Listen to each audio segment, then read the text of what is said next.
Assalamualaikum dan salam sejahtera. Nama saya Nurkalis Arisah binti Muhammad Kazani dari Sekolah Menengah Kebangsaan Taman Jasmine 2. Kod sekolah saya ialah BEA 4626. Pada hari ini, saya akan membentangkan bicara buku yang bertajuk Sultan Mahmud Mangkat Berjulang daripada salah satu tajuk dalam cerita buku klasik Melayu. Buku ini bertemakan tentang kezaliman, pengkhianatan dan pembalasan serta sesuai untuk kategori pembaca menengah. Secara ringkasnya, cerita ini berlaku pada zaman pemerintahan Sultan Mahmud Shah II.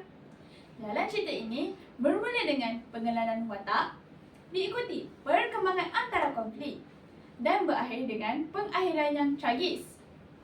Cerita ini sangat menarik kerana penokohan wataknya mampu meninggalkan kesan emosi kepada pembaca.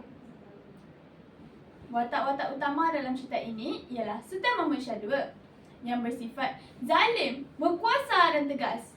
Selain itu, terdapat juga watak Megak Sri Rama yang merupakan seorang hulu balang yang berani. Serta Dang Anum, isteri kepada Megak Sri Rama yang sedang sarat mengandung. Watak-watak ini menjadikan cerita lebih menarik dan menyentuh perasaan. Tema utama buku ini ialah kezaliman pemerintahan yang membawa kepada pembalasan. Antara nilai murni yang terdapat dalam cerita ini ialah kesetiaan, keberanian dan kasih sayang. Pengajaran yang boleh kita ambil ialah kita mestilah sentiasa berlaku adil dalam setiap tindakan. Selain itu, kita juga perlu menghargai pengorbanan orang lain dan tidak bertindak kejam terhadap sesiapa. Pada pandangan saya, buku ini sangat menarik kerana jalan ceritanya tidak dijangka dan mempunyai mesej yang mendalam.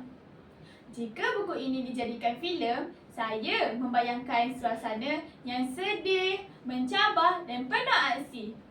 Bahagian yang paling saya suka ialah bahagian konflik kerana ia menunjukkan kesetiaan pengorbanan watak-watak dalam cerita ini. Saya juga memberikan 5 bintang kepada buku ini kerana ia memberikan banyak pengajaran yang berguna kepada pembaca. Kekuatan buku ini ialah struktur penciptaannya yang jelas serta mampu meninggalkan kesan emosi yang mendalam kepada pembaca. Namun begitu, terdapat bahagian yang tertentu agak perlahan dari segi perkembangan jalan cerita. Walau bagaimanapun, karya ini tetap memberi impak dan nilai yang bermakna kepada pembaca.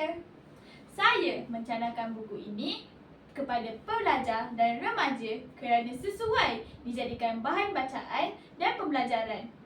Kesimpulannya, buku ini sangat sesuai dibaca kerana mengandungi banyak nilai dan pengajaran yang berguna.